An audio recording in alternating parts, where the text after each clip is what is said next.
I'm gonna look at another one. Oh, this one is very good. That's something that a mother would tell their child when they think they're trying to mess around or something. They say, a mentira tem perna curta. Like lies have small legs or short legs. Oh, like they have like little consequences on your life because like they're not a reflection of reality.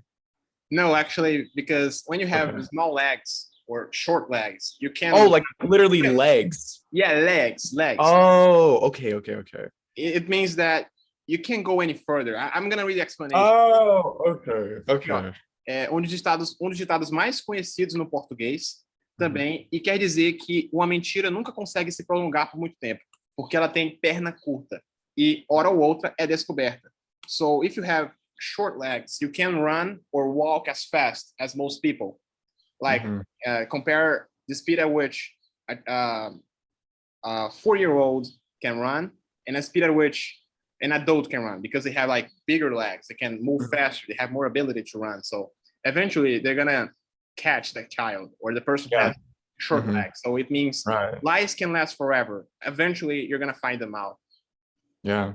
Wow. And correct me if my interpretation is wrong, but I also look at it as like when you stop lying, you become more mature, and therefore you're like more able-bodied and like old. Like, do you see what I'm trying to go with that? Like, does that make a little bit of sense? Kind of.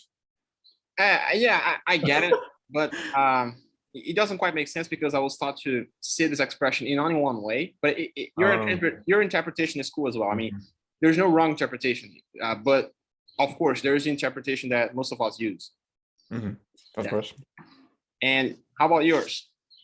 Okay. I'm gonna pick an interesting one. This has a couple of interesting words that we may have to learn or teach our audience.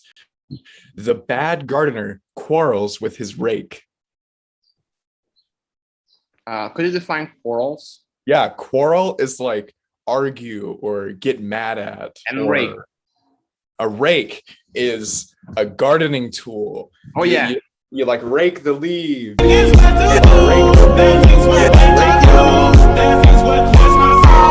Yeah, rake the leaves. Yeah. So a gardener always what? The bad gardener quarrels with his rake. Oh, yeah. I get it. So a person who doesn't do their job well, they usually complain about their job instead of actually doing it, I guess. Opa! Joia! E aí, tudo bom? Trabalhando, é? Não, meu filho. Não, filho do caboclo burro, pelo amor de Deus, não, tô indo pra praia. Eu sou ignorante, cavalo. Praia, ó.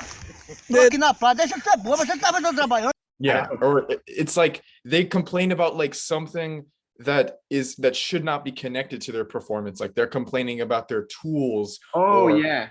When it's actually they need to be improving their personal technique in the thing instead of being like, like my computer's bad, or like like some other random grumbling. That's pretty cool. Yeah. And I don't know, I have a bad recollection of Brazilian expressions. I think there might be Brazilian expressions for each of the things you're mentioning, but I just can't recall. I'm not a machine, sorry. Anyways, I wish I could, because that would be so fun. Yeah. So some of these are really, really old. Some of these have origins from like the 1600s, like when America, or when the United States was first being like colonized. Like these were being said, some of them at least. Yeah, pretty cool. And now I have an expression that you already know, but instead of telling you the expression, I'll tell you in Portuguese the definition of the expression or the explanation. Okay. Essa expressão também é uma das mais usadas na nossa lista e tem relação com a persistência ou insistência. Ou seja, de tanto tentar e focar em um objetivo, acaba por conquistá-lo. Which expression you have learned recently resembles... I know it. Agua mole em pedra dura, tanto bate até que fura. You nailed it. Yeah, way to go. That's just a really good idiomatic phrase. Let's walk through it one more time. It's soft water on hard walk. Wait, agua mole em pedra dura, tanto bate até que fura. Soft water on hard rock, like I don't know what the last part is. I know it means that like the water will conquer the rock, or like the water like over time will erode it or Yeah, something. if you auto over time, it would puncture the rock. Yeah. It hits so much until it punctures or something. Yeah, that's what it was. It was like hit so hard. It was Yeah. That was so cool. Yeah. This is random, but in that little phrase, it has the word bachi. And then I've seen the word a lot, especially on like video platforms like Bachi Papo. Bate-papo, yeah. What is that? I don't know what that is. Bater. Bater is like hit. It can mean many things, like hit or punch, many other things. Anyways, I'm just out of words right now. I can do my research right now, just a little bit. Okay. Bater. I'm gonna check some English words for bater, because bater can mean many things. Yeah. Beat, knock, whip, whisk, slam, flap, pound, spank, bump. Oh my God. Might, clash, ram, tap, strike, bang, thump, batter, pulse, whack, smack. So yeah, basically, there are many ways to say bater in English. Bate-papo, in this case, bate-papo is like a compounded word, like two words, like bate, Ethan, papo. It means a conversation. Basically, what we're doing right now. Okay. And bate. There's a word in English. It's like powwow. I feel like I can kind of compare those two. I don't know why. It has a similar feeling. Yeah, I don't know why. What is that? A powwow. Sometimes, this is funny. Sometimes when you're in like a group setting or something, or when I went to like summer camp as a kid, they'd be like, okay, like we're gonna go over there for 5 minutes and have a quick powwow. Hã? Bora. Não, moço. Almoço. Esse é almoço. And that's like a meeting or something. And I don't know why they say that, but they do sometimes. Wow. It's strange. It's weird. But in what other context have you heard like bate or bate? I normally see it on social media apps. That's pretty much the extent of which I've seen it.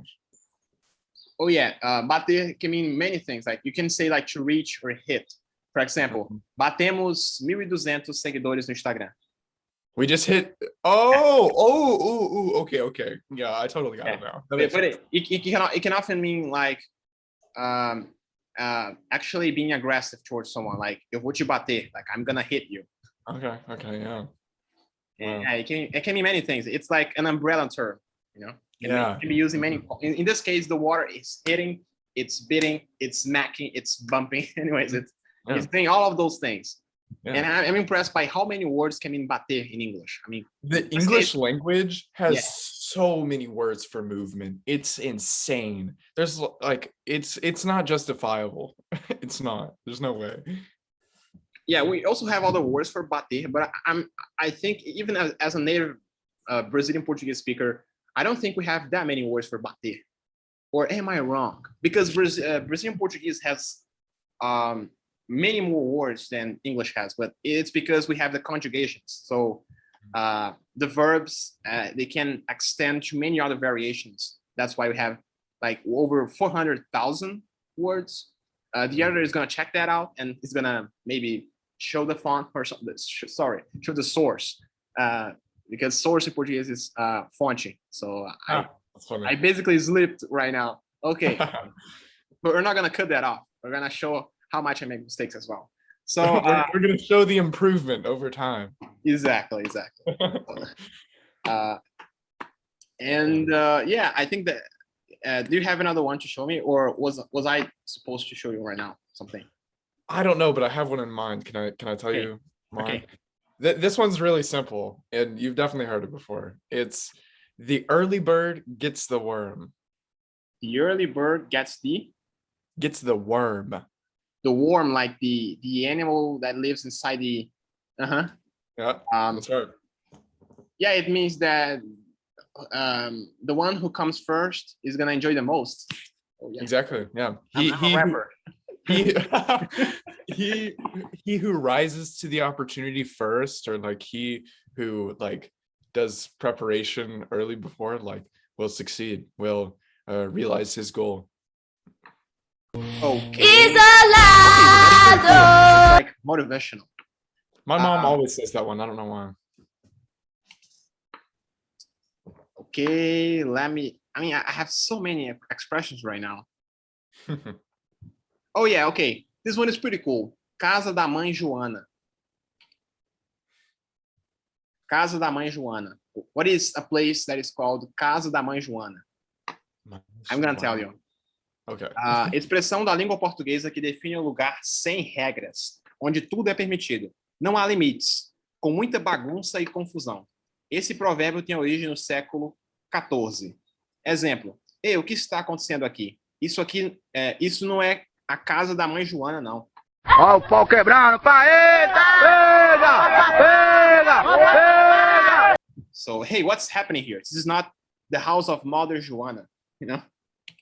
Oh, as in like this is this is like y'all are vagabonds. Like this is not holy. Like I mean, it's like Casa da Mãe Joana is a place without rules, without limits. People do whatever they want, whatever pleases them. So it's basically that. You use it to describe a place that is messy, and you often use it to complain. So mothers in Brazil are going to use it.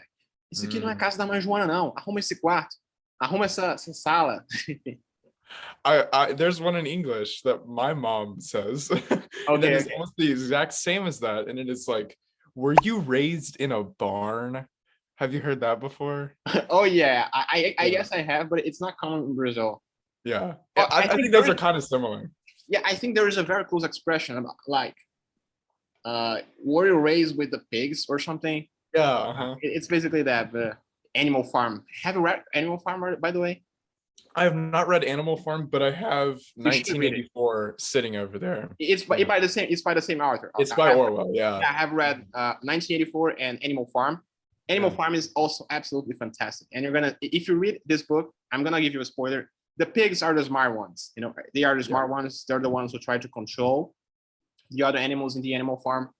So it's pretty cool. And in this case, piece of literature. Yeah, in this case, talking to the pigs is actually a sign of being smart or something, but not exactly smart. You're also going to be kind of selfish. Okay, I'm telling you too much about the book. Just go read it, and it's amazing. Anyways, that's cool that you've read both of those books. That's really dope. Yeah, I love this author. I mean, he's amazing. And yeah, LangLev is culture. LangLev is memes. LangLev is many other things that you're going to find out. So, então, pessoal, esse foi o vídeo. Se você gostou desse conteúdo, compartilhe, curte e tudo mais para trazer mais conteúdo. E daqui a 2 meses, em agosto, eu vou para os Estados Unidos e lá eu vou morar com o Sam e a gente vai fazer uns vlogs também, vai ser bem legal. Então, continue aqui acompanhando para ver mais conteúdos como esse. E Sam, o que você tem a dizer a eles? Muito obrigado por ver. Eu espero que vocês aprenderam pouco mais inglês e também dicas do Sam. Dicas do Sam, exactly. So, é isso aí, galera. Então, obrigado por assistirem. Obrigado por chegar até aqui. E é isso aí. Vem com o LangLev.